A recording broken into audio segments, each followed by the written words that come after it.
Goeiedag, good day, fellow South Africans and citizens of the world.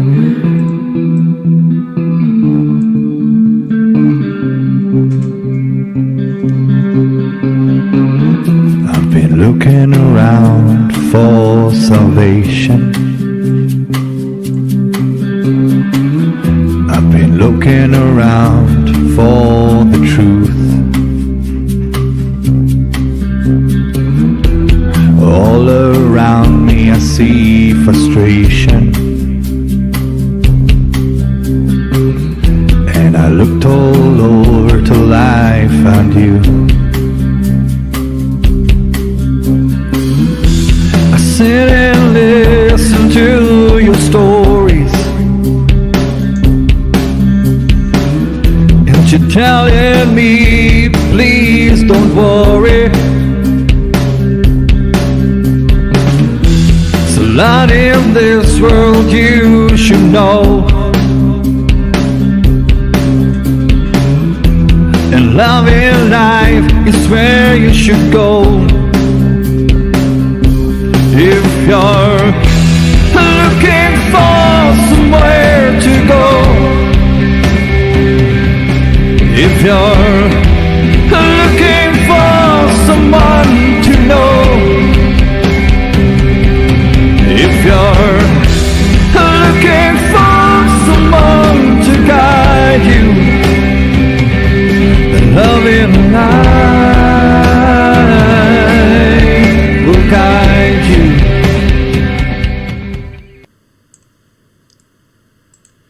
Goeienaand, good evening, fellow South Africans and citizens of the world, and welcome to tonight's live stream. Well, tonight we're talking about a very, very important subject, and one that isn't talked about much, and that is the destruction of the family unit by design by the one world government through policies and organizations like the Open Society Foundation and of course Planned Parenthood.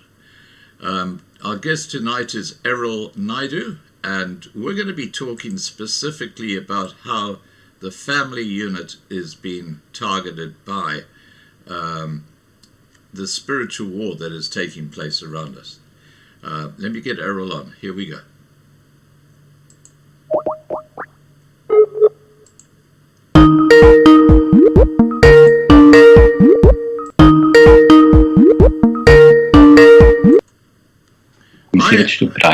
Hi, Errol. Hi. How are you, buddy? Very well, thank you, Scott, and you? Excellent, excellent, thank you. Now, tonight we got a really, really important but disturbing subject to talk about, which is how the family unit has been completely destroyed by the policies and the actions of those in power today. Do you want to just start off by describing the global onslaught on the family? Yeah, thank you, Scott. Look, it's we'll start off with the global because it is a global issue. Yeah. It's very prevalent in the United States of America now, in Europe and other parts of the world, where it's kind of there's this movement, this global leftist movement, and it's kind of targeted the family. Marriage, family, parental rights, gender, identity, everything that's got to do with human sexuality. They're targeting that, and the attacks are increasing and spreading all over the world. And we're seeing it here in South Africa, being played out in policy, where our government is busy with a piece of legislation called the Single Marriage Statute that essentially redefines marriage. So marriage is no longer a union between a man and a woman. It's going to be a union between a man and a woman, a man and a man, two women, and transgender. So it's a man pretending to be a woman and a woman pretending to be a man. So all of those would fall under the umbrella of marriage, which effectively then makes marriage nothing. So if somebody said it this way, if marriage is everything, then marriage is nothing. So the sort of unique kind of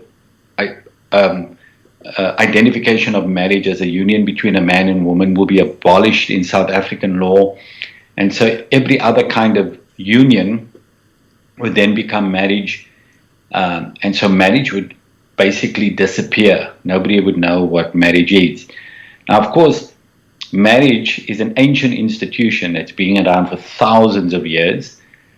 In every civilization, marriage existed. So in history over thousands of years, they've been married, one man married to several women, but there's never been examples of men marrying each other or women. So this ancient institution that stood for thousands of years now, homosexual activists argue that marriage between a man and a woman, that unique identification, is discriminatory against homosexual unions, which is only recognized for about 20 odd years.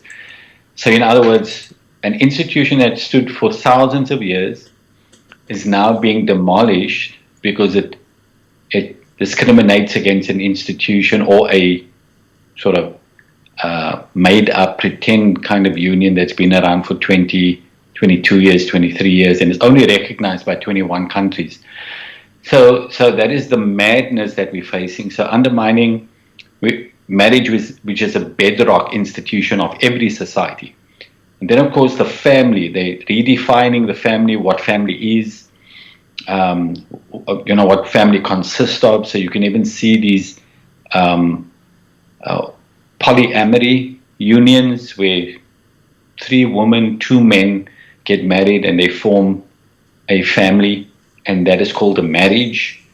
And so everything has been pulled apart. Then also the parental authority and rights, that no longer do parents have the authority over their children. The state is moving in there.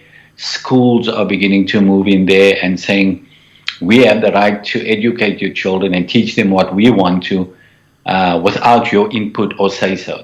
They're saying to parents, you look at comprehensive sexuality education, which is a propaganda tool. It's a tool used to indoctrinate children in the education system.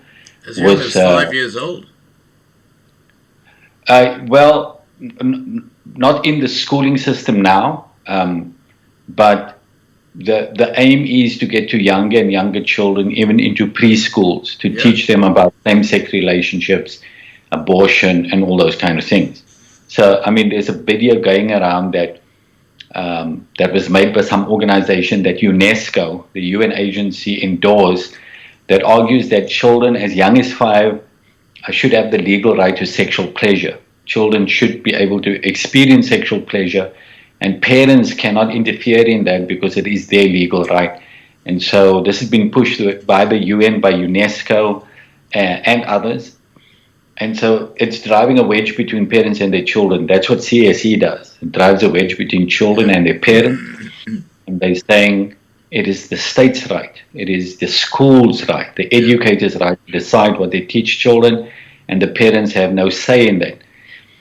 So every way and any way you look at this, I mean, also the gender thing, where there's a big movement growing, UN agencies are involved in this, Western European governments, even the American government, and all kinds of leftist groups, and that is to abolish terms like mother and father, to abolish terms like boy and girl.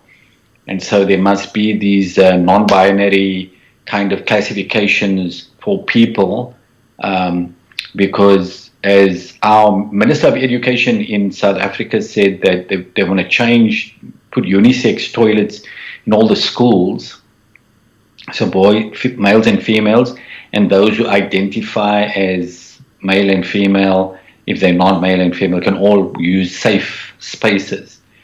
And they want to get rid of the terms boy and girl because it's offensive to people that don't identify as either of that. Well, people that are confused about their identity.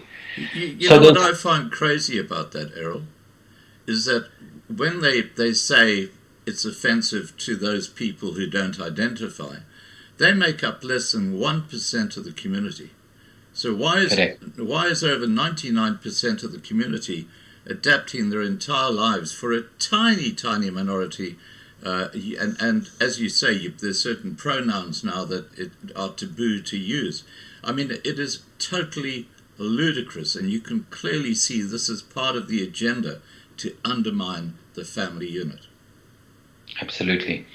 And so look, if you undermine the family unit, it's a kind of part of a broader agenda. That if you undermine all of society when you undermine the family. Mm. When you pull it, when somebody said, as the family goes, so goes society. Yeah. And if you kind of want to bring crisis into society, you break down the family, you destroy the family unit, and everything else collapses. Nothing can stand if the family collapses, because the family is the building block and the kind of strength of society. And when you break down family, you have chaos, and you can see that. You can see the crime and violence and alcoholism and drug addiction and prostitution, all kinds of things, gangsterism. They're all increasing rapidly, and sociologists, people that study these things, tell you it's all linked back to the breakdown of the family. Yeah. Family breakdown, dysfunctional families, and you have a completely chaotic society. There is no order, because that's where young people learn responsibility and order and respect and all the good things. They learn that in the family.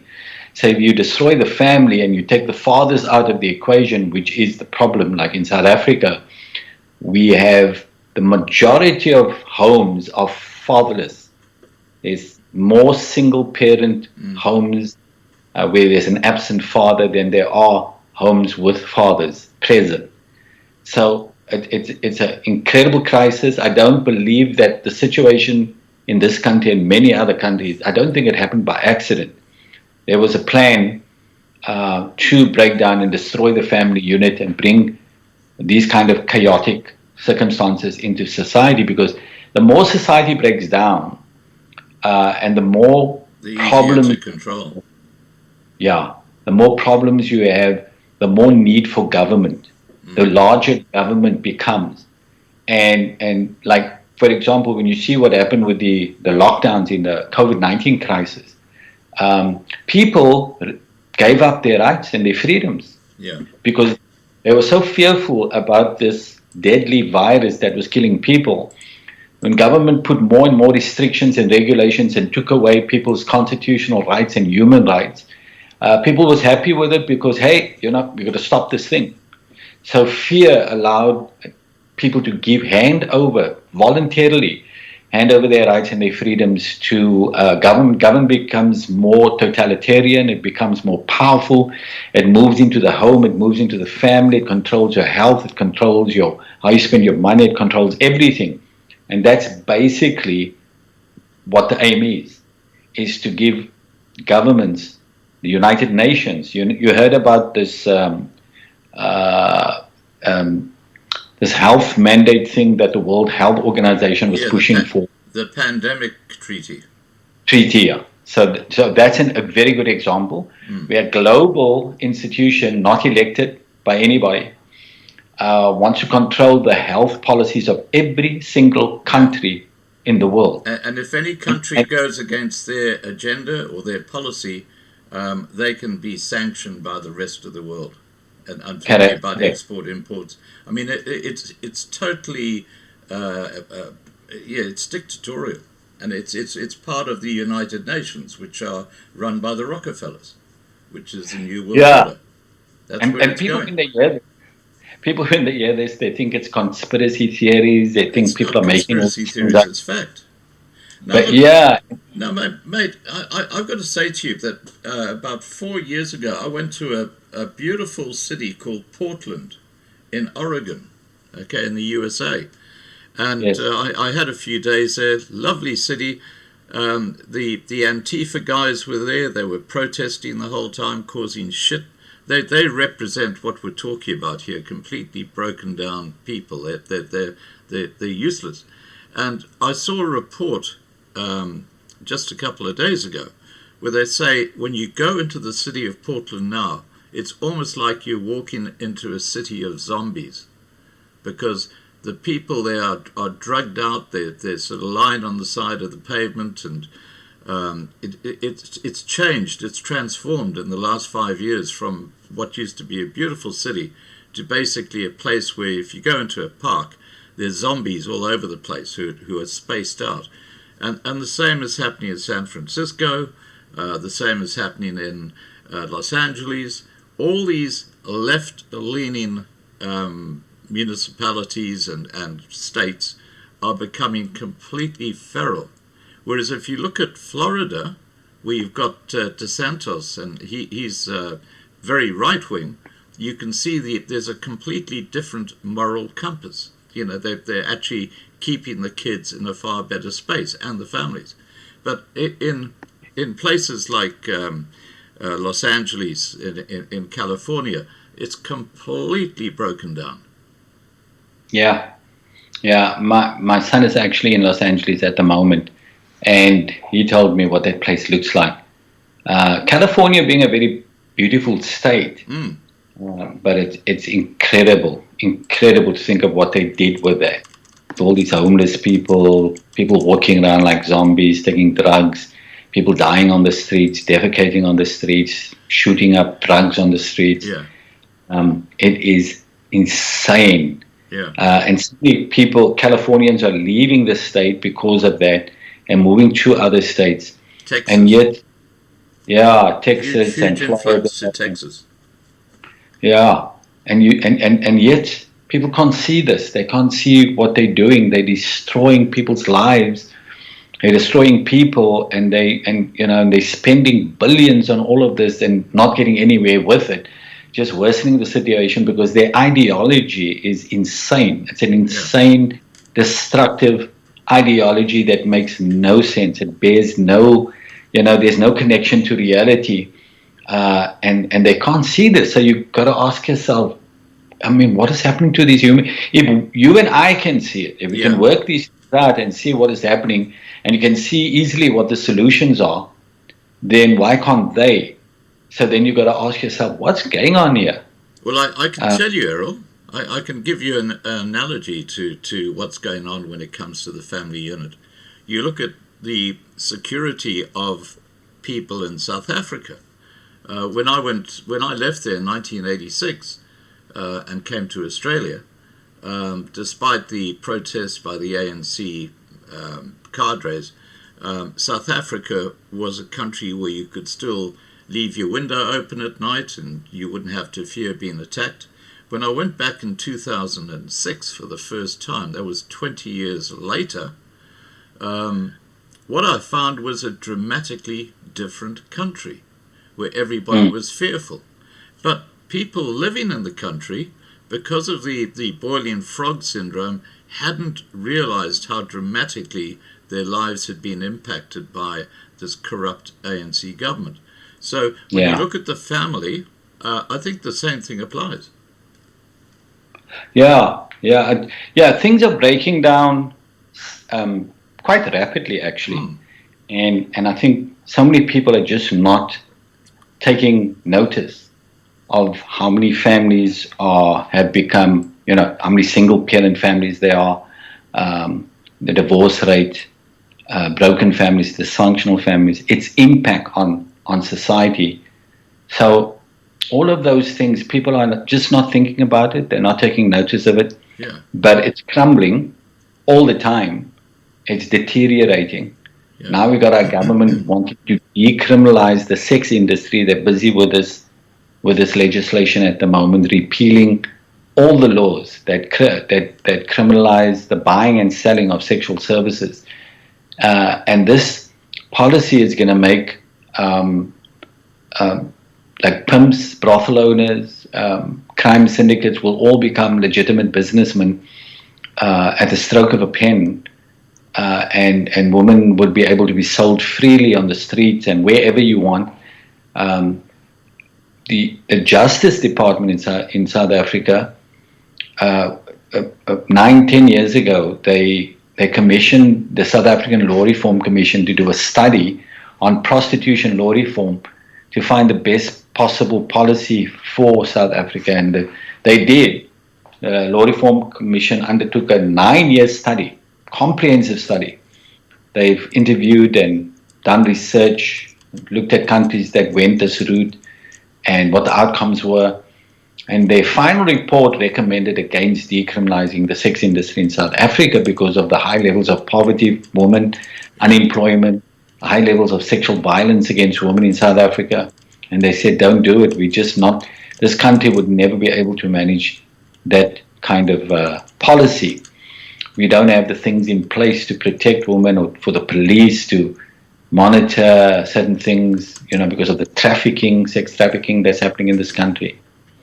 And the Justice Department that commissioned this from the Law Reform Commission, when they gave them their final report, they ignored everything they said. And now they're decriminalizing the sex industry, doing exactly what the Law Reform Commission, after a 9-year study, told them not to do. So we're living in a country with a thoroughly, thoroughly corrupt and criminal government. Yeah, that's a fact. I think most people with half a brain have worked that out already. They're doing everything in their own interest. They're thieving, they're stealing, they're looting the country. They're running institutions into the ground, and it's all about themselves. The ANC and their members, they do everything in their own self-interest, not for the country, not for the people. And the evidence of that is everywhere you look. Yeah. Power outages. They can't fix Eskom. They looted Eskom to pieces. They stole everything they could. They put incompetent people into top positions that stole and just ran everything into the ground. The maintenance and all those kind of things they didn't do. South African Airways was run into the ground. It's destroyed completely. Dudu Myeni. Dudu Myeni. Yeah, it's not, people usually... What a piece of trash she was. Yeah, but people usually raise names of individual people. Yeah. But it's a collective, it's the ANC. Oh, yeah, absolutely. About what people used to talk about, the Zuma problem. When Jacob Zuma was the president, they talked about the Zuma problem because of all the theft and the state capture and all those kind of things. Yeah. And I think it was Usi Maimane who said, we don't have a Zuma problem, we have an ANC problem. Yeah, exactly. And that is true. Just getting back to a couple of things you mentioned a moment ago. I've had some live streams recently with people here on Loving Life TV talking about not just trafficking of people, but also kidnappings. In fact, just last week we had a live stream about kidnappings in South Africa. 15,000 children per year are kidnapped. That's 1 every 30 minutes. 1 every 30 minutes is kidnapped in South Africa. This is never talked about in the mainstream media. And then if you look at human trafficking, which is a much bigger crime, most of human trafficking actually takes place within the family, and it's largely men who probably need some extra cash, who are basically prostituting their wives. They're trafficking their wives for prostitution. Now, if they legalize prostitution, imagine how that's going to escalate. I mean, it's just absolutely crazy. And I just want to say something else too. Muzi and Kosi, who's part of the Loving Life team, I guess you could say, he's got a lot of friends who live in the townships. And he says that in the many townships now, the teenagers are so spaced out on drugs because they can't get work. They just toy the whole time and just get spaced out. And this is the next generation that's supposed to be driving the country. It's absolutely chaotic. Yeah. Why? Because you see, the policies that are being advanced and developed in South Africa It's not being done intelligently. They're not looking at the best policy for the South African situation, where they develop policy, they debate, they get the best people in, they look at the best options, and the public participation process where people make submissions and they hear from the people. It's not what the ANC is doing. For example, this sexual offences amendment bill, they being influenced, ANC, by outside sources, by foreign sources like UN agencies, and they're pushing, like CSE also is developed by foreign, like the UNESCO's of the world, and they are the people driving the social policy in South Africa.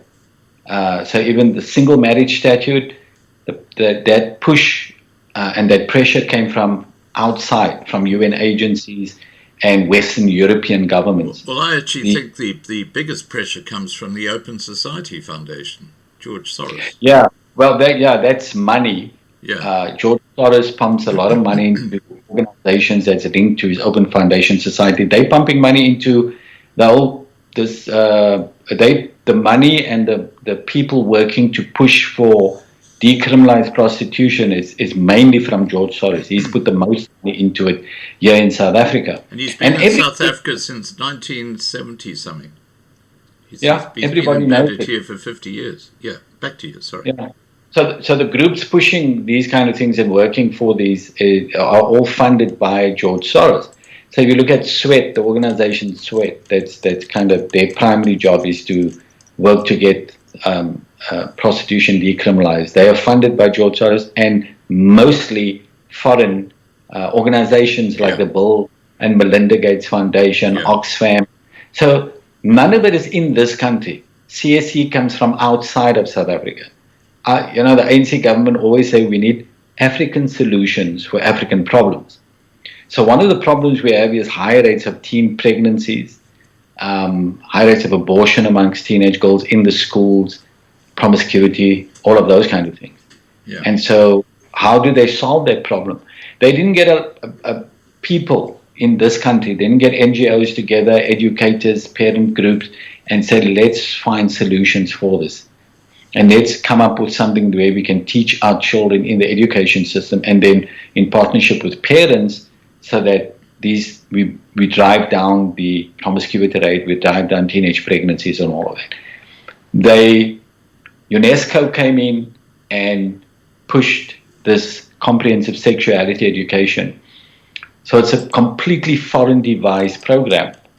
It's got nothing to do with South Africa, South Africa's situation, South African children. It's a completely foreign program.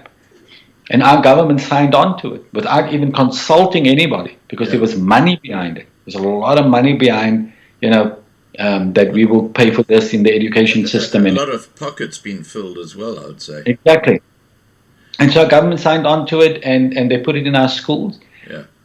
The past 5 years that they've been piloting CSE in certain provinces, in schools in certain provinces, every year the teen pregnancy skyrocketed. Yeah, because they're so encouraging them. So much so that our Minister of Basic Education, Angie Motshekga, said we have a teen pregnancy crisis. It was like 132,000 girls in 1 year got pregnant in the schools. Then that shot up to 142,000. It was over 500,000 within that 5-year period. And they're teaching CSE, and the arguments they make about CSE is that it's going to bring down teenage pregnancy. It's going to bring down early sexual debut.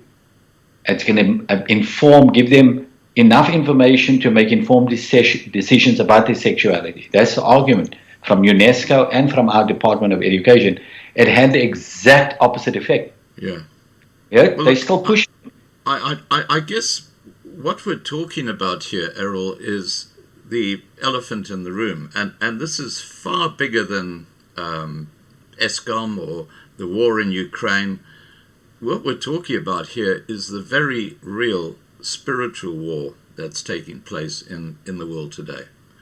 And the spiritual war is basically obviously good versus evil, And if you have a look at the people at the World Economic Forum who are talking about transhumanism, they're talking about becoming a digital being, they're saying there's no God.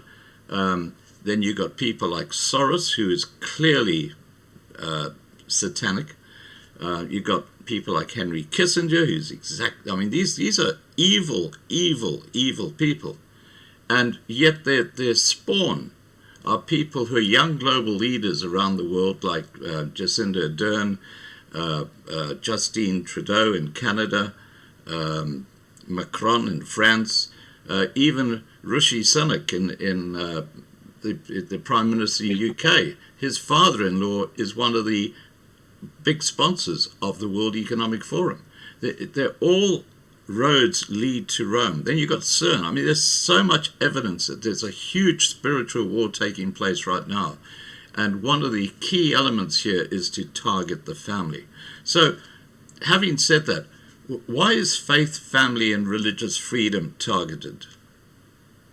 Yeah, for that very reason, because it's what holds everything together. It's the foundations of society. Family being the basic building block of society.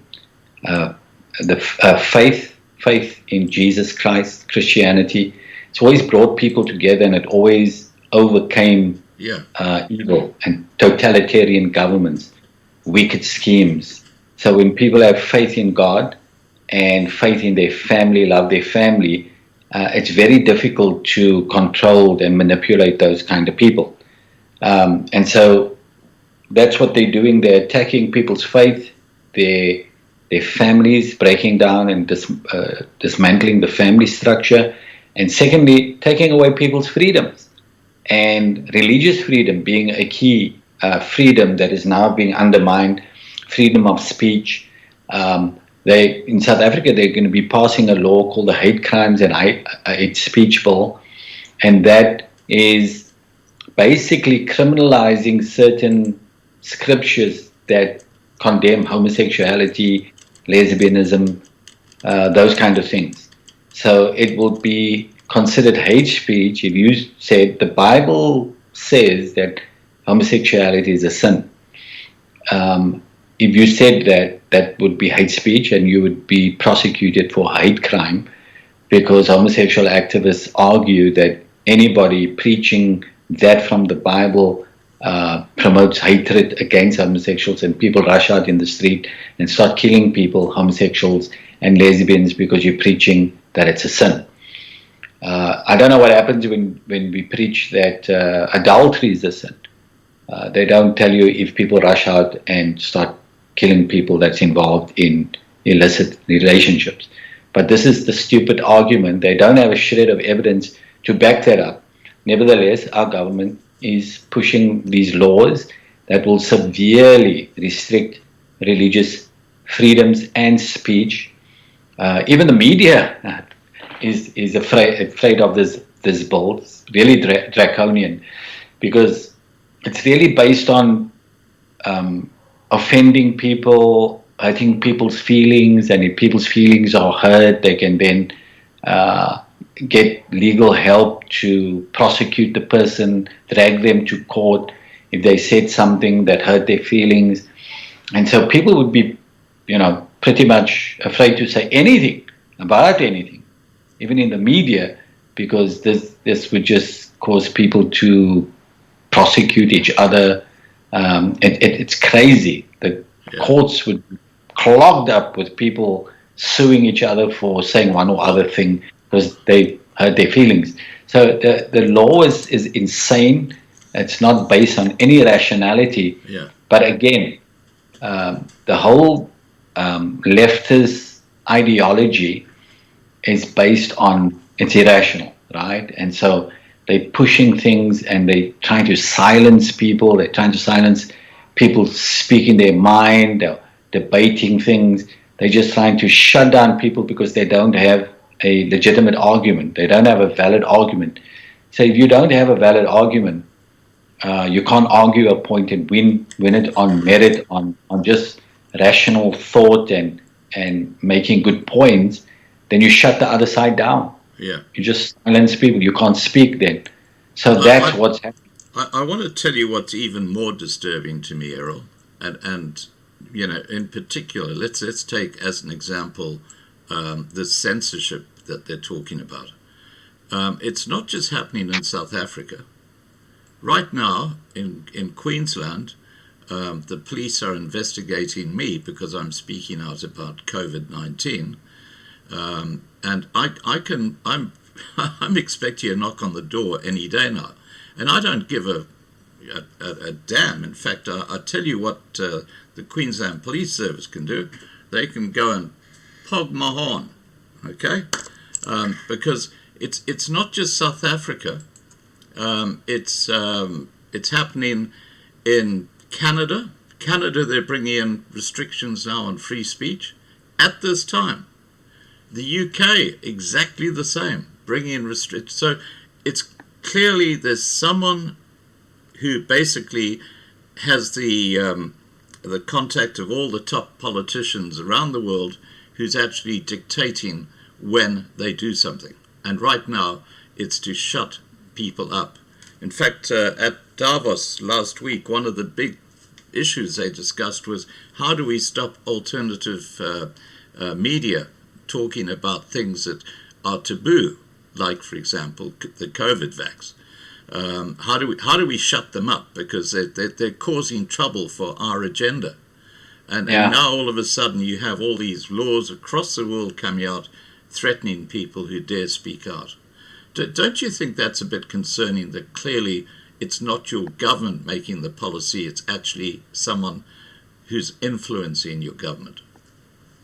Yeah, I mean, and like you're talking about Davos, there's so much clips that the media is playing from recordings, Klaus Schwab and others, what others have said. And these people are not afraid anymore. They're not hiding it, that we want to control the global agenda. We want to, we want to stop misinformation and disinformation. In other words, we want to stop freedom of speech. We want to stop people speaking. We want to use big tech and all other kinds of mechanism to silence people who we disagree with. They're saying it, out there. They're saying on a global stage and saying it. And so, if people watching this and thinking, wow, this is not conspiracy theory. There it is. All these wealthy... They're talking about it. They're talking about it. So it's not a conspiracy theory. Now, who's behind this, Errol? Well, there's a whole lot of people behind it. Name names. Powerful people. They're obviously not going to, if there's wealthy industrialists behind, money people, there's people in governments. We know Klaus Schwab is. We know Soros. We know Bill Gates. All these guys are all part of that meeting there, and a number of government leaders, and even there were a number of senators and congressmen from the United States jumping on the bandwagon, being part of this movement where they want the Great Reset. We want to change the way everybody do things. So there's a number of people, there's a number. The people behind it perhaps are the money people. You won't see them there necessarily, but the agenda is moving forward. But you can see it coming together. You can see by the laws, the legislation being passed, the control of huge organizations like, in America, the FBI, once respected a law enforcement agency, is now controlled by the Democrats, completely controlled by them, doing their bidding. My wife and I were talking about it earlier, the CDC, the Centers for Disease Control in America. I was saying years ago, it was one of the most respected institutions in the world. Now nobody trusts it. It's one of the most disrespected institutions. What happened? Leftists took over. The leftists took over, and they're controlling everything for their agenda. And so people are losing complete trust. Nobody trusts the FBI anymore because they're now controlled by this leftist agenda. And you look at what happened with Donald Trump, with the classified documents, what's happening with Biden with the classified, Yeah. two different things. Why? Because the leftist is controlling the agenda. I'll The tell big you. I'll tell you something that's really disturbing about this Biden thing with the classified documents, and that is that they were found in a house that his son, Hunter Biden, is renting from him for $50,000 per month. Yeah, I mean, who would be paying $50,000 a month to rent, to rent a house?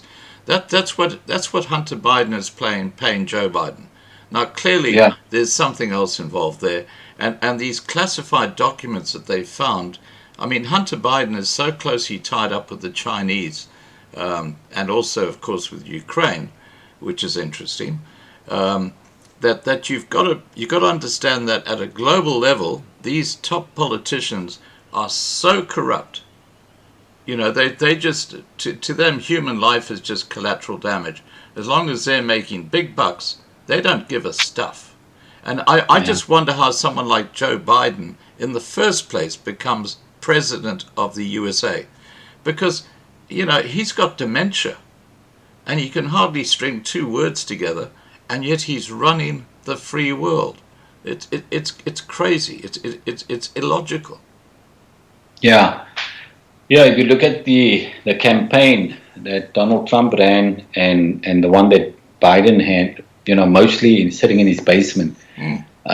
and then he wins, and more people voted for Biden than they did even for Obama. Nobody believes that. Mm. Mm. Nobody believes that. So Look, it was everybody knows rigged. that Just like it's rigged. Brazil, it was rigged. It had to be. It had to be. There's Okay. just nothing makes sense there. Yeah. So again, talking about just more and more this agenda, it's becoming so obvious what is happening around the world and how many people is involved in it, and yet the good people are just plodding along, kind of with blinkers on. There's many that are warning about where we're heading and how Yeah. people are losing their freedoms and how families are being dismantled and how children are being indoctrinated with their parents being moved out of the way. All of those things, you can see it in American schooling system. There's a war going on. And we're seeing it in real time all the time. Yeah. But there's the leadership from the, let's call it the conservative side, conservative movement, that obviously oppose all of these things. Not so good. And we lack leaders, good leaders, to oppose and expose these things and get it to people.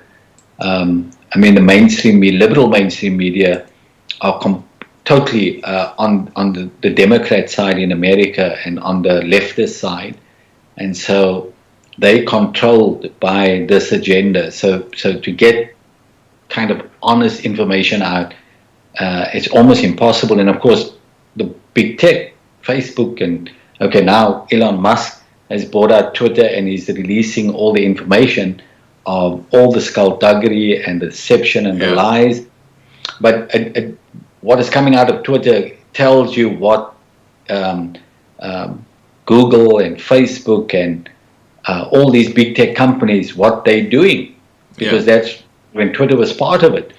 This is what they're doing. They shut down debate. When they found the Hunter Biden laptop and the New York Post exposed the story, they all got together and say, Russian disinformation, even though they didn't know it was Russian disinformation. They all just rallied behind the Democrats and made sure that Joe Biden became the president. So they hid everything they needed to. So it's a whole movie. There is no facts. There's no truth. There's no journalism anymore. That doesn't exist any longer. There's no kind of following the story wherever it may go, telling the story objectively. None of that is happening anymore. The liberal media are all activists. They're pushing agendas. They're hiding stuff from people. They're spread mostly lies. 99% of it is lies and deception and distortions, because they're on the side of this whole agenda.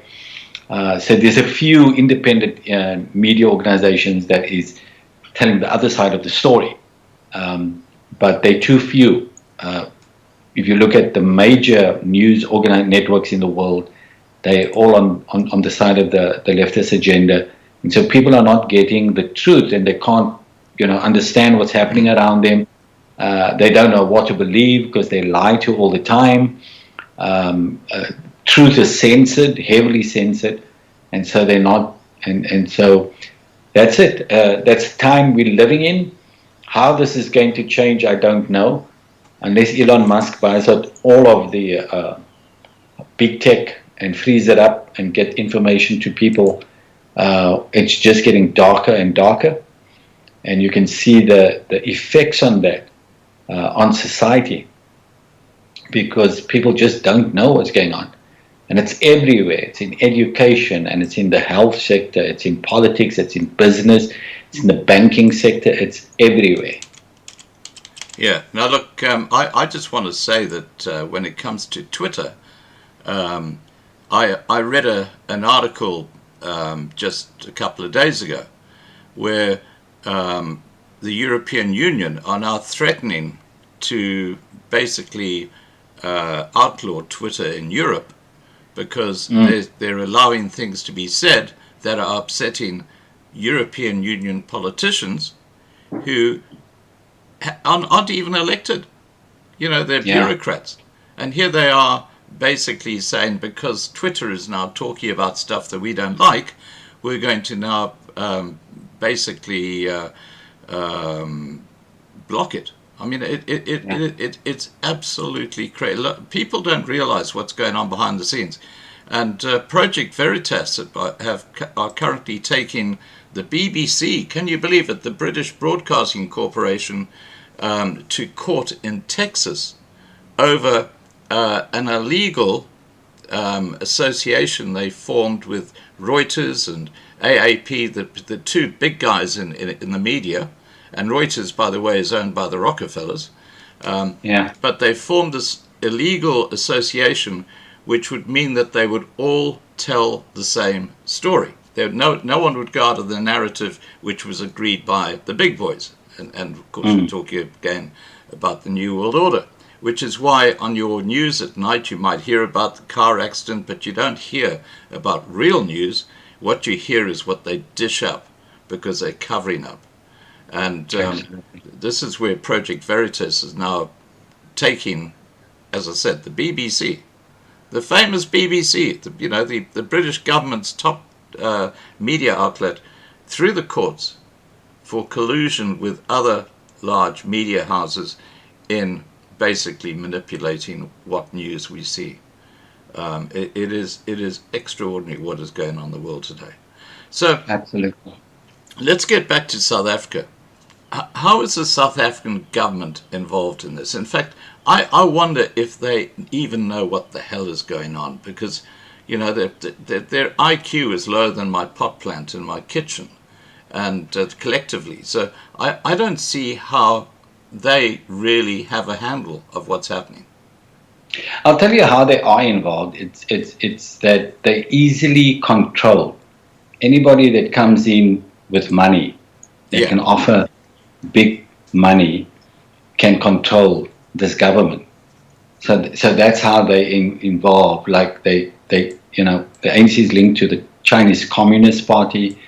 They link to all the leftist sort of groups. They kind of the UN agencies tell them what to do.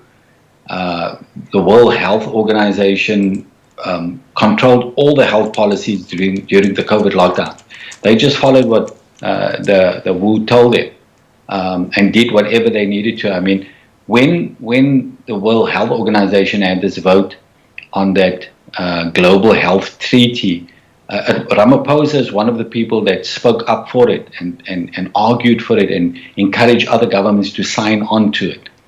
So he's a stooge of UN agencies, clearly. Right. So they just follow the narrative of these foreign organizations. They get the money and they just do. It's got nothing to do with the needs of South Africans, what we need in this country as South Africans. Like, for example, our constitution mandates that whatever policy goes through, whatever legislation goes through Parliament, they must have a public participation process. Yeah. And they must invite people to make comments and organizations, and they must debate it, and people can give their views. Today, like on this sexual offences bill, they published the bill on the 9th of December, just before the festive holiday period, 9th of December. So like a week after that, everybody goes on holidays, the festive holidays and everything, and people come back, mid-January. So they published on the 9th, and they gave the deadline date. The end is 31st of January. So it was like 7 weeks. And then they had the festive period right in the middle of that. So they put that when everybody was distracted. Exactly. And so they don't really want public input. They're not interested in it because they already know the outcome. They've been told what to do by the UN agencies, by George Soros and everything, decriminalize the sex industry. And they'll have the public participation process because they have to, because it's mandated by the Constitution, but they're not interested what the people say. They'll take all that views into, receive it and put it somewhere and just go ahead with their agenda. And so they will say, no, we had the public participate, the people have spoken. Most of the people, 99%, we don't agree with this, but they're going to push it through anyway. Yeah. That's how the ANC work, and that's how they've always worked. Even with the same-sex marriage thing in 2006, all the comments and input they received, over 90% of people say we don't want it, we don't agree with it. They pushed it through anyway. In fact, the ANC members of Parliament were ordered to vote that bill through Parliament. They were ordered and told, otherwise they lose their seat in Parliament. And all they needed was a majority, and they had the majority, but they needed 50 plus one. They had more than that in Parliament. And there were guys, ANC members, that were adamant, we're not voting for this thing, come what may. So those guys were sent out on constituency work on the day of the vote so that they don't disrupt anything, because they had enough. And then the others that were loyal, don't want to lose their jobs, they voted it through. Yeah. But the people, the overwhelming majority of South Africans said no to legalizing. They don't represent the people. They represent the United Nations and big business, which is not a democracy. No. They represent the ANC. They do what is best for them in their own self-interest. But their instructions come from overseas. Exactly. But why do they follow those instructions? Because they're getting money. Yeah. There's money flowing in, and there's people that's becoming millionaires and billionaires, guys that were pushing a cart the other day, and they're multimillionaires. And you see all these investigations, and certain people are caught out, and they've got private planes and mansions and 20 cars, Ferraris, and they show it on TV as make a big, but there are thousands of them. Yeah, it's interesting though that Bekesele, he actually admitted he used to be a garden boy. I think his only qualification is as a primary school teacher, and he is running the South African Police Service. I mean, seriously, what a joke! And then you've got this Minister of Basic Education. I don't know if you heard her speaking earlier this month. But she was giving the results of how many people had, got their qualifications. And she said something like 460 million, 300, and then I think it was 235,000. She pulled a complete zoomer, if you know what I'm talking about. She had no idea how to explain the number that was on the piece of paper. Now, okay, I've got a lot of questions coming through in the side chat. People are saying, hey, I've tried to speak to people about this. I know a lot of people who've spoken to family, they've spoken to friends about what's going on in the world today, and it's almost like you're talking to a brick wall. You know, they're just people. You either see it or you don't see it. And I call people who see it the enlightened, and I call people who don't see it those who are living with blinkers on. But what can ordinary citizens do to oppose what is going on, Errol? I always tell people it can seem overwhelming because most people just take that kind of approach. What can I do? And if you read through and look through history, you see that a lot of change, monumental change, came through one person. One person. Mahatma Gandhi. Yeah, and Nelson Mandela. Yeah. Nelson Mandela. Martin Luther King. Yeah. There was always a person willing to stand up, sacrifice his life, and fight for change. So a lot of times change came through one person. So when you say, what can I do? It's always a misnomer because it doesn't make sense, because if everybody did something, change comes that way. People just start say we had enough, and more people get involved, and then they change their nation. They change the direction of things. But if everybody has this approach that I'm just an ordinary person, I can do nothing, and that's how you hand power to these people to continue doing what they're doing. Yeah. Right? So governments have fallen when people rose up and said we had enough of this. And things changed in their country because people stood up. So it's the attitude problem. It's people believing that I can't do anything, and that is the lie. That is the lie that's paralyzing entire nations. Because if the people rose up, look, the politicians like the ANC, they're a small group of people compared to 60 million people in this country. Yeah. If all the people got out on the street and said we had enough, we want this government out, they'll be out. It's as simple as that. We've seen it happen so many times in history. You remember the Arab Spring? Yeah. How things changed in Egypt. They got rid of that guy there, and when people got out on the street, the governments fled and they had to get out. And things change, maybe not for the better in their circumstances, but people can change things because all governments are elected by the people. They put in power by the people. And so it's that very people that can remove them from power, because they serve it at the what is the word? Permission of the people. And so if this government has failed, the ANC government has failed completely. There's nothing left of them. They are a failed government. South Africa is a gangster state. It's a criminal state, and the ANC has made it there. Yeah. They're completely responsible. They destroyed, run the institutions into the ground. Democratic institutions they have destroyed and hollowed out. They have stolen hundreds of billions. They've looted this country of hundreds and hundreds of billions. Many are saying it's about 1.5 trillion that has been stolen and wasted by the ANC and their cronies. Well, I think the flagship of the corruption we're talking about has got to be Eskom. I mean, Eskom used to be a state-owned enterprise that ran in the black. It was creating great profits for the country, and it only took 28 years for the ANC to bankrupt it.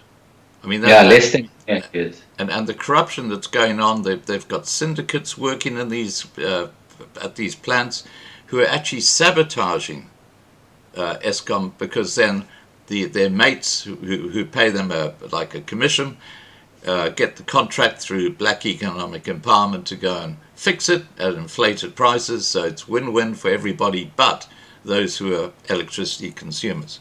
Now, we talked about the spiritual war that's happening right now, Errol. Does the church have a role to play in this? and what is it, and is it actually doing that, or is it sort of sitting beside and doing nothing?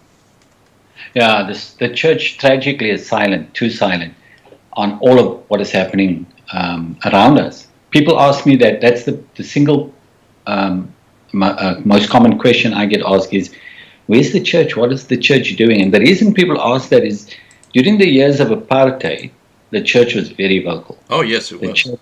The church led. It was church leaders like Yeah. Archbishop Tutu and Alan Busak and all kinds of people. The church was very, very active in opposing apartheid, speaking truth to power, challenging the apartheid government, leading people, all of those things. And now that same church has gone silent when we're facing maybe even a greater evil than apartheid. You've got a criminal government looting, stealing the country, raping it of all its resources, destroying the energy, utility, water. People are not getting water. I've read several reports now. These power outages is threatening food security because the agriculture sector cannot, do their jobs. 10 million chickens had to be destroyed because of things. We saw that in the news. So food security is becoming a problem. So soon there's not going to be enough food to go around in this country because of what is happening. So you take energy, power, you take water, food, the basic essentials that people need to live, the ANC has destroyed. The trains, everything is just being destroyed. And so, you shouldn't mobilize the church and wake the church up and say, this is insane. Yeah. We've got to lead. We've got to stand up. Why? Because it's a moral issue. It's a moral issue. I was just looking at a video that came out just yesterday, and it's about what's happened to Durban. And Durban is now called Dirt Bin because the sewage that's running through the streets. They were saying I think it's the Bluff, one of the suburbs of Durban. The sewage is so bad now. I mean, it's literally running all over the streets, that residents, even on hot days, are forced to keep their windows shut because of the smell outside. That's not what towns should be all about. And they have problems getting water, and of course with Eskom issues. I mean, it's becoming ridiculous. And then you've got on the other side of the scale, you've got that little town called Orania in the Northern Cape, which is run by just totally coincidentally. I mean, this is a total coincidence. Just so everybody knows that it happens to be run by Afrikaners. That little town of Orania. It has got a growth rate of 16% per annum. And they are just now, I put the video up this morning, they're now actually releasing 500 more plots of land for people who want to go and stay there. And they're saying, because that little town stands out like a beacon of light when you look at the rest of South Africa, where every municipality run by the ANC is a complete and utter disaster. I mean, surely you don't have to be a rocket scientist to see that, hey, look at Orania, where everything runs perfectly, and then go and pick any other town where the ANC are running it, and you'll see a chaos, a complete mess. I mean, surely people are not that thick that they can't understand that there has to be a correlation between who's running Orania and who's running all these other towns which are a mess. Yeah, you look at the Western Cape and all the other provinces run by the ANC, and you can see it's a big difference as well. That in the Western Cape, municipalities are run much better. The roads and everything else. It's I travel around the country, so I'm in Free State, in Gauteng, drive around, you can see the difference, the potholes, the crime, the grime, the deterioration. It's noticeable. that the ANC cannot govern. They cannot govern a modern democracy. You can see it. It's all over the place. All the municipalities are bankrupt and just non-functioning. Yeah. I mean, the Auditor General stands up in Parliament and says that she can't even do the books of these municipalities because it's a complete mess. They can't even keep financial records properly, and they're required to do so. So everybody knows. It's been in the media for so long. The whole state capture, 5 years or 3 years that we went through that, all those investigations, people testimony, the report that came out of it, given to the president. And what did he say about it? Yeah, well, we'll look at it and everything. So it was a 1 billion wasted on that investigation. Nothing came of it, and nothing ever will. Why? Because the ANC is in control.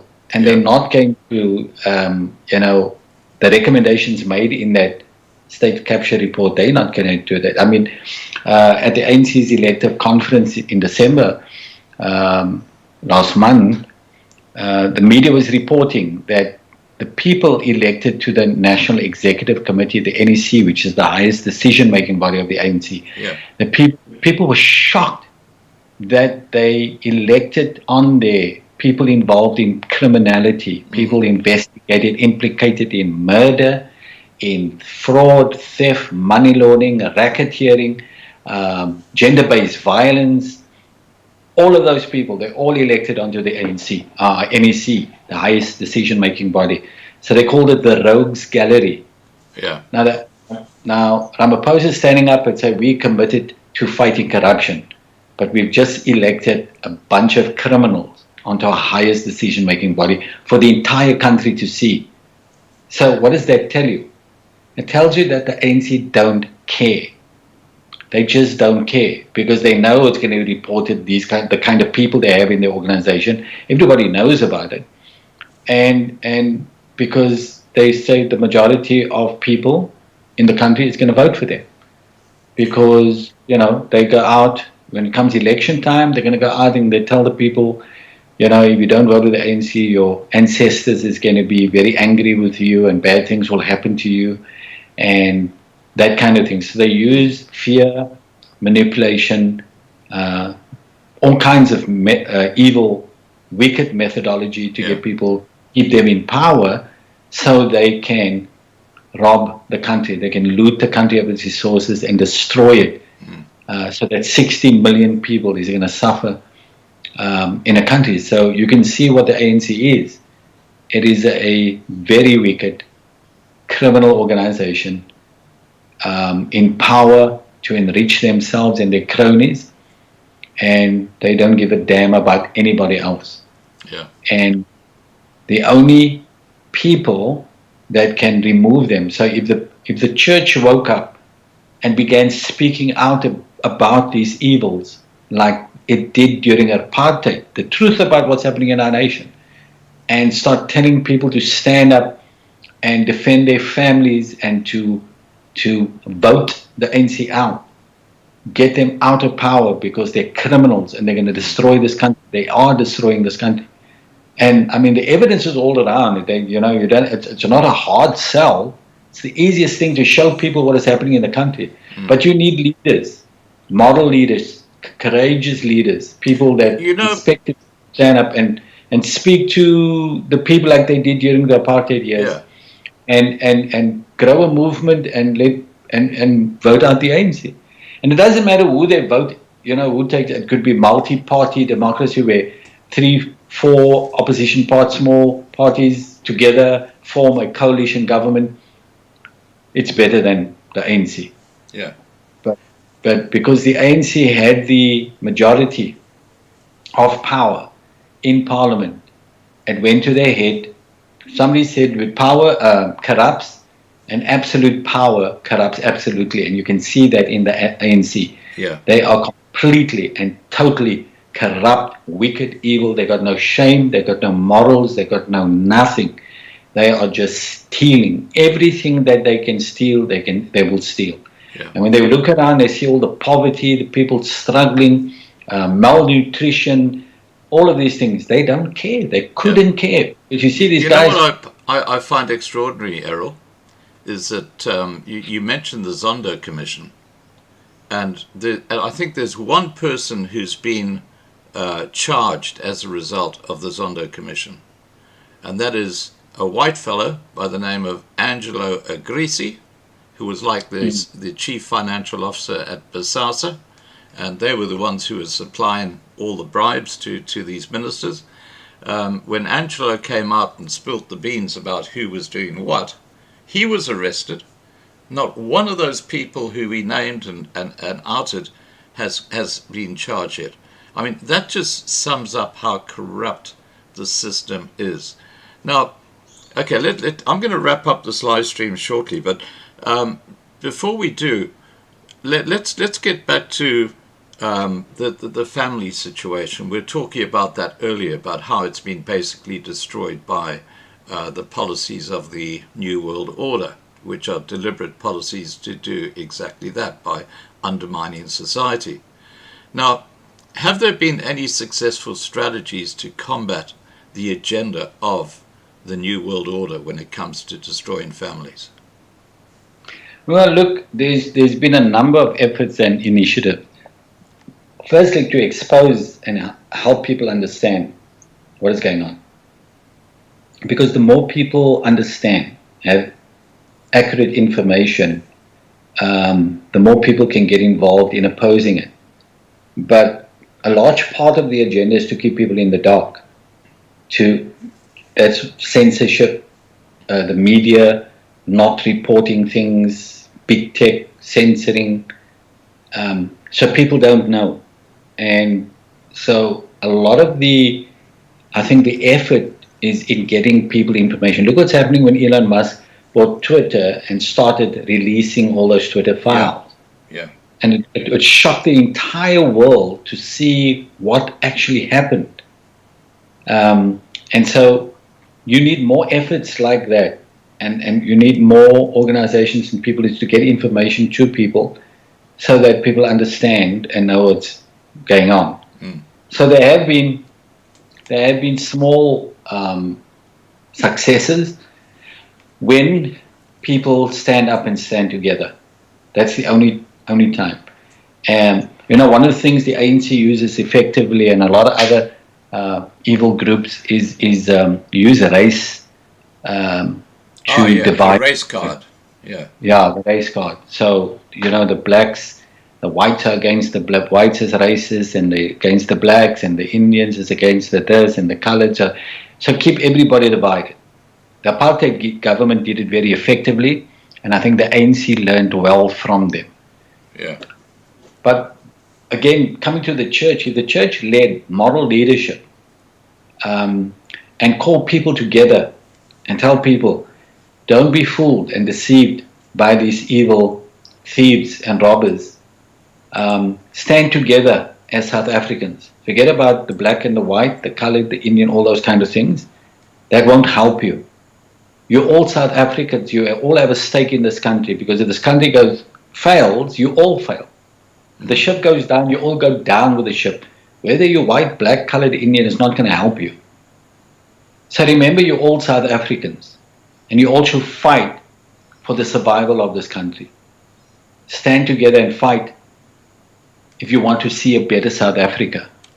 Don't let politicians divide you, because they're evil, they're wicked. You know what they're doing. They are the ones destroying the country, so stand against them, stand together. Yeah. You need that kind of leadership, and sadly, there isn't. Yeah. There just isn't that kind of leadership, and so South Africa is begging for, like a Nelson Mandela kind of leader, and everybody's just hiding below the radar. Nobody wants to stick their head up and say something for fear of I don't know what. But it's sad. Okay, now just in wrapping this up, Errol, what is the good news? Is there any good news? There is, and the good news is you look at history and you look at examples of when people had enough and rose up as one and change their nation. The good news is there's hope. There always is hope.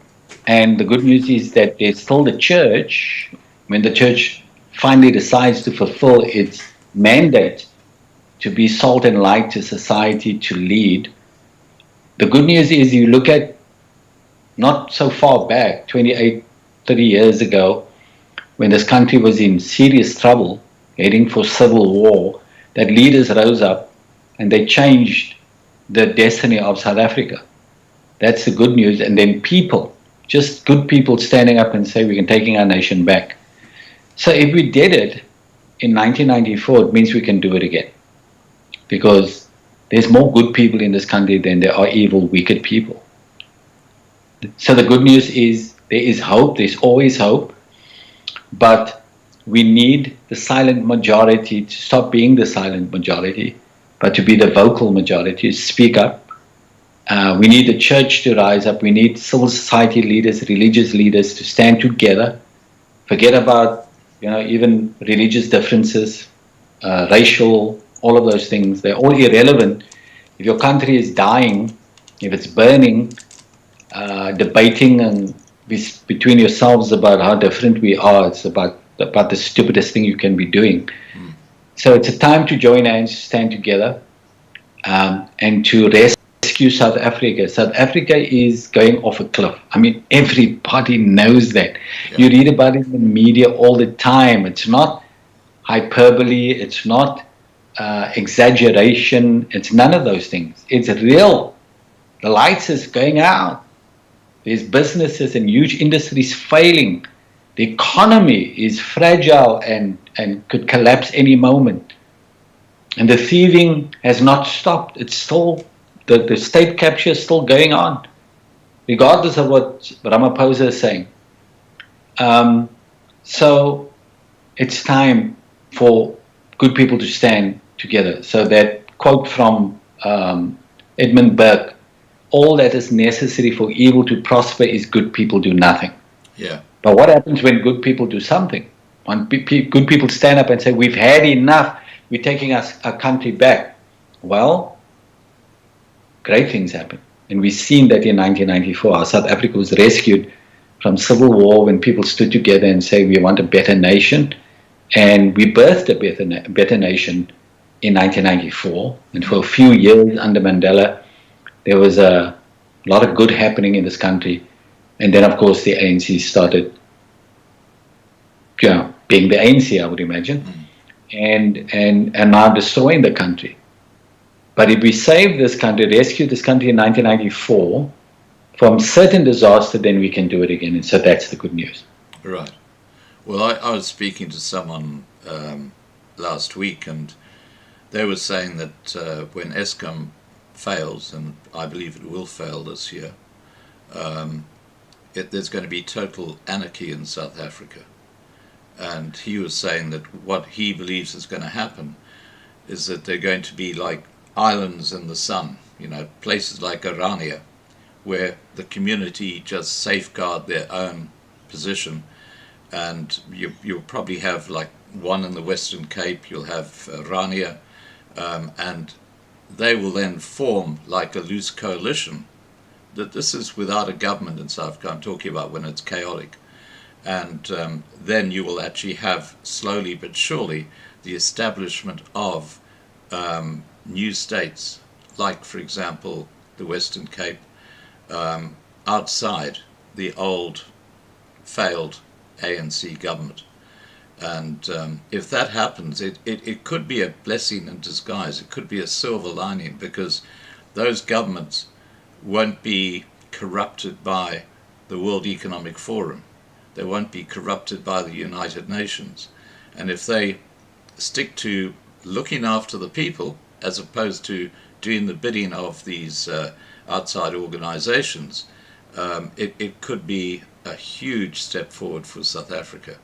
And I think that if that happens, you'll have a huge influx of expat South Africans back to South Africa with all the skills that South Africa has lost.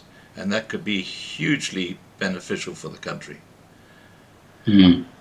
Yeah, look, that's one theory. I'm just hoping 2024 we have an election, that people are going to be so hurtful with everything that's happening in this country that there's going to be a huge swing in support to other political parties. ANC is going to lose power.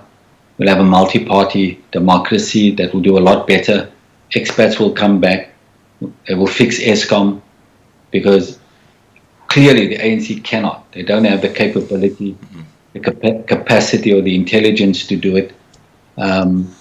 And a lot. This country has a lot going for it. It has huge, massive potential. It's got huge potential. But I tell you, my concern, Errol, on a political level, is you've got three bad eggs, who are basically the big parties. You've got the ANC, the EFF, and the DA, and I don't think any of them have a good track record. I mean, the DA, for example, got 80 million rand last year from the Bill and Melinda Gates Foundation, cash. Yeah. And all of a sudden, Alan Wind is pushing the vax in schools. You know, that's not how you run a community or a country or a government state. Yeah. So DA, they've all got their... They're cut up in different ways, and they're pushing agendas, and they've got people with money. You are right. DA, EFF, or ANC, we don't want any of them. Yeah. But, again, in 1994, it was bleak. People couldn't see a way out of that. We're facing the same thing. In 2024, 30 years later, and who says what God cannot do? There's so many Christians. Maybe it's got to get so bad that it's going to drive people to their knees. It's going to drive people to say that we've had enough. I think we're pretty close to that, and we do have an election looming. So we trusting God for just a turnaround in this nation, the same way we did prior to 1994. People, was almost certain there was going to be a civil war. There was no way out of the mess for South Africa. If you watch some of the videos, like Mangosuthu Buthelezi and IOP didn't want to be part of the elections, and in the 11th hour they called in, so much so there wasn't even on the ballot paper. They had to have stickers to add it. It's amazing, all the behind the scenes stuff that happened that people are not aware of. But we're in the same predicament, and I believe the same God that helped us get out of it is still God, and that's who we trust in ultimately, not the politician. Yeah. But we're hoping that God is going to expose the wicked, raise up righteous men and women, and save this nation once again. So that's our prayer. Yeah. Errol, thank you so much for joining us tonight. It's always a great pleasure having you on. We've had you on a few times now, and keep up the great work that you're doing in South Africa. Yeah, you're welcome, Scott. And if any of your viewers, listeners, want to get my newsletter, they can go to www.familypolicyinstitute.com. I write a newsletter once a week just to inform people about what's going on in this country, and most importantly, what they can do about bringing change. So, now, thanks. It's great being with you. Have you got a page on our forum? No, you don't know. Obviously not. No. Look, no. I'm going to put you in touch with Nat Quinn. Nat Quinn is our administrator of our forum on Loving Life TV, because I would love you to have your weekly letter up in our forum. I tell you, we've got a huge audience watching Loving Life TV now. We had a live stream on Friday night. We've had about 100,000 views of that live stream. That's since Friday night. Wow! It was on a very interesting subject. In fact, just so everybody knows, early February, I've got another whistleblower about the ABSA story coming on. Just be aware of that. That's in about a week's time. But yeah, that's what it was all about. So getting back to the forum, I send out a daily newsletter, and any new listings on the forum, which would include your weekly newsletter, get linked in that newsletter. So, it's going to a huge audience that would then find out about what you have to say. Okay, good. Thanks. Appreciate it. Alrighty. Take care, Errol, and we'll be in touch soon. Sure. Okay. God bless you. Cheers, man. Thank you. Bye for now. Bye. All right, guys, that was Errol Naidoo, and Nat, let's get a page up for Errol. I think that what he's doing is really good for South Africa, and I just want to say thank you. Okay. Nat says he does have a page. All right, Nat, I will ask him. Can I ask him to email his articles to you, or can you actually make it so that he can put them up himself? Just let me know. All right, guys, take care, and to the mods, thank you for the great work that you do in the side chat, and don't forget tomorrow night we have Dr. Peter McCulloch. Now, everybody's heard of Dr. Peter McCulloch.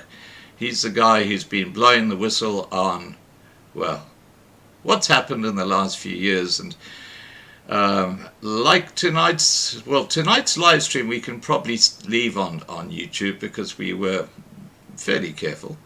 But tomorrow night's live stream, clearly it'll only be stored on lovinglifetv.com. I'm just going to leave it at that.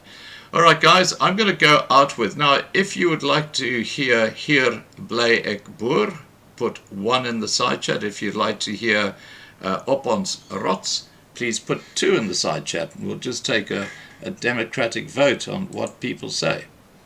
Yeah, where is my... Oh, there we go. Okay. So, as soon as I get a direction from people, 1 is Hier Bly Ek Boer, and 2 is Op Ons Rots, and we'll go out with that. Yeah, and take care, everybody. Have a good night's sleep. Okay, we're seeing 2s. So it's going to be Op Ons Rots. Here we go. If I can find it. Oh, there we go. Right.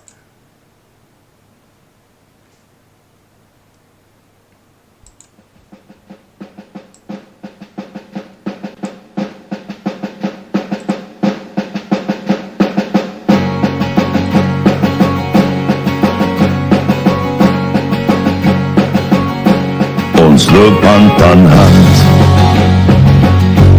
op goue warm sand, so baie wat ek wil hê, so baie dit brand. Ek staan op my rots met golwe wat bots. Ons het geen vrees, want hy is in beheer. Ons sien al die planne van goddeloze mannen. Ons weet hulle gaan nie wen nie. Dis geskryf soos 'n duif. Ons sal wen, aanhou glo, want hy is in beheer. Die winde was sterk, dis kragte wat werk. Die gevoel in my hart, dis vrees wat wil brand. Ons is boere met trots, met my hand in my bors. Ons ken geen vrees, want hy is in beheer. Ons sien al die planne van goddeloze mannen. Ons weet hulle gaan nie wen nie. Dis geskryf soos 'n duif. Ons sal wen, aanhou glo, want hy is in beheer. Ons sien wat gebeur, die leer sal ons nie steen.